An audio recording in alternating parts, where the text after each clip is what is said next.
Bangkito Nahdlatul Ulama untuk menyelamatkan umat. Di zaman Orde Baru, pada tahun 1984, Muktamar PBNU Situbondo memutuskan, organisasi Nahdlatul Ulama kembali ke hitah tahun 1926. Tidak lagi bergabung dalam partai politik. Keputusan ini diambil karena tekanan yang sangat berat bagi kaum Nahdien. Dengan harapan umat bisa terselamatkan. Atas keputusan itu, maka Abah Junaedi dan teman-temannya juga murid-muridnya tidak lagi memperjuangkan aspirasi suara partai politik seperti sebelumnya. Rumah Abah Junaedi dahulu merupakan rumah warisan dari kedua orang tuanya, bersebelahan dengan rumah Haji Komarudin. Posisinya di sebelah utara bagian desa. Rumah dan pekarangannya cukup luas kalau hanya untuk keluarga. Tapi karena ingin membangun pesantren, maka pada tahun 1986 beliau menjual tanah warisan tersebut kepada Haji Komarudin. Lalu pindah ke bagian selatan desa Amis mencari tempat yang lebih luas. Pada saat itu masih merupakan tanah ladang dan sawah. Belum ada rumah tetangga. Sebenarnya, Abah Junaedi bisa saja pindah ke wilayah manapun di luar Indramayu dan bisa menjadi orang besar. Pernah suatu ketika, Kiai Haji Mahfuz Lebaksiu, menantu daripada Kiai Haji Syatori Arjawinangun, hendak membangun pesantren di Jambi, Sumatera dan meminta kepada Abah Junaedi untuk menjadi pengasuhnya. Abah Junaedi menyetujuinya. Namun semua saudaranya keberatan, terutama adik perempuannya yang menangisi. Pada sisi yang lain, Abah Junaedi pernah bercerita. Dahulu Abah Soleh pernah berkata, "Aku menyuruhmu mesantren dan membiayaimu, agar kamu kelak tinggal di desa Amis dan menghidupkan agama Islam di desa Amis." Karena wasiat itulah, hatiku menjadi gelisah apabila tinggal di luar desa Amis. Rupanya Abah Junaedi diikat dengan dua oleh ayahnya. Sementara harga satu kitab besar pada masa dahulu seharga satu ekor kerbau besar. Sebagaimana Pak Darpin bercerita, dahulu, sekitar tahun 1958 saya diperintah oleh Abah Junaedi menjual kerbau jantan besar. Uangnya untuk membelikan kitab Sahih Bukhari cetakan Baerut. Untuk adik Abah Junaedi yang bernama Abbas. Waktu itu saya menjual kerbau seharga Rp415 dan kitabnya seharga Rp400. Hanya tersisa Rp15. Ketika admin masih kecil, pernah melihat kitab-kitab Abah Junaedi 2 lemari penuh. Jika di zaman ini, satu orang memiliki kitab 2 lemari bahkan lebih tidak aneh. Tapi pada masa Abah Junaedi mesantren, kitab-kitab besar dan tebal merupakan barang mahal. Seperti kitab Fathul Wahab, Tafsir Munir, Sahih Bukhari dan lain-lain. Setelah pindah ke selatan desa, beliau hanya membangun gubuk sederhana untuk tempat tinggal. Dan saat musim kemarau membuat batu bata untuk membangun rumah. 2 tahun kemudian, tepatnya pada tahun 1988 membangun rumah menghadap ke timur dengan diberi 2 ruangan besar untuk ngaji. Pertama ruang tamu dan satu lagi di belakang untuk salat dan tidur bila ada santri yang menginap. Setelah rumah terbentuk, suasana menjadi ramai dengan anak-anak yang mengaji. Kemudian dibuat gubuk-gubuk bambu di belakang rumah untuk tempat tinggal para santri yang menginap. Baik dari kampung Amis maupun dari luar kampung Amis. Pada malam Jumat, banyak orang dewasa yang mengaji. Dan siangnya setelah salat Jumat, giliran ustadz-ustadz dari desa tetangga, terutama dari wilayah Cikedung juga ramai mengaji. Namun di tahun menjelang pemilu, suasana kembali menjadi sepi. Masyarakat semuanya ketakutan karena ancaman dari pemerintah Golkar. Jika telah sepi, maka Abah Junaedi kembali berpuasa atau riyadhah untuk cita-citanya. Upaya pembunuhan berulang. Pada tahun 1992 anak bungsu Abah Junaedi berusia 16 tahun. Menjelang pemilu para kader Golkar mulai menakut-nakuti masyarakat dan berkampanye keliling desa sambil mabuk-mabukan minuman keras. Bukan hanya itu, terkadang mereka meminta secara paksa buah milik warga yang baru panen. Bahkan tidak segan merusak rumah seorang warga masyarakat hanya karena kebencian atau dendam pribadi.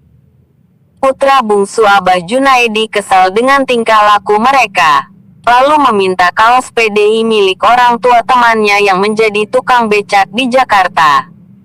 Orang tua dan temannya ketakutan dan khawatir terbawa celaka. Putra bungsu Abah Junaedi berjanji tidak akan membawa mereka. Lalu dipakainya kaos itu dan berjalan melewati tengah-tengah desa. Tentu saja hal itu menjadi sorotan masyarakat terutama bagi kader Golkar. Pada sore harinya, rumah Abah Junaedi didatangi puluhan kader Golkar. Abah Junaedi menanggapi mereka biasa saja dengan tersenyum dan tertawa dan mengatakan bahwa anaknya belum dewasa dan belum masuk dalam daftar pemilu. Lalu putra bungsu Abah Junaedi dipanggil dan ditanya dari mana kaos itu. Ia berkata bahwa kaos itu dapat nemu di jalan. Lalu kaos itu diminta oleh mereka. Ia mengambil kaos itu di gubuk belakang rumah. Namun sebelum diserahkan, ia membakar sebagian kaos tersebut lalu melipatnya seakan-akan utuh. Para kader Golkar pulang dan menyiapkan serangan pada malam itu. Pada jam 1 malam mereka mengepung rumah Abah Junaedi. Pada malam itu, kebetulan ada seorang santri dewasa dari desa Cikedung. Namanya Ruman dan ia sedang mengaji ilmu marifat seorang diri. Mula-mula mereka menyerang ke gubuk belakang rumah tempat putra bungsu Abah Junaedi tidur bersama teman-temannya. 5 orang memasuki gubuk. Setelah mengetahui posisi putra bungsu Abah Junaedi, sang eksekutor mematikan lampu pelita dengan tongkat kayu yang akan dijadikan alat memukul. Wajah putra bungsu Abah Junaedi disorot dengan senter agar silau dan dipukul dengan kayu seukuran lengan orang dewasa. Saat kayu diayunkan ke wajahnya, ia terbangun dan kayu tersebut mengenai kepalanya. Mereka lari ketika putra bungsu Abah Junaedi langsung berdiri. Ia mengangkat kakinya untuk membalas dengan tendangan. Tapi tiba-tiba Allah membersihkan dalam hatinya teringat akan pamannya bernama Ustadz Sumarudin yang gugur pada tahun 1982. Ia keluar dari gubuk dan dilempar dengan kayu. Dan ia menangkisnya dengan kaki. Ia tidak terluka. Hanya sedikit merasa ngilu pada kakinya karena menangkis lemparan kayu. Mendengar keributan di belakang rumah, Abah Junaedi membentak lalu keluar ke belakang dan mendapati putranya tidak terluka. Tapi mereka menyerang rumah dari arah depan dan melempari rumah dengan batu bata juga membacok-bacok pintu rumah bagian depan dengan parang dan celurit. Teman-teman putra bungsu Abah Junaedi terbangun. Ada yang gemetar ketakutan dan ada yang keluar ingin melihat. Malam itu bulan terang hingga wajah orang bisa terlihat dari dekat. Putra bungsu Abah Junaedi menyuruh temannya yang keluar untuk kembali masuk ke gubuk karena berbahaya dan itu bukan tontonan. Temannya yang menginap waktu itu ada 3 orang. Tarwiyah, Darwadi atau Herman dan Yusuf. Abah Junaedi kembali masuk ke rumah dan mendapati Ustadz Ruman sedang gemetar ketakutan.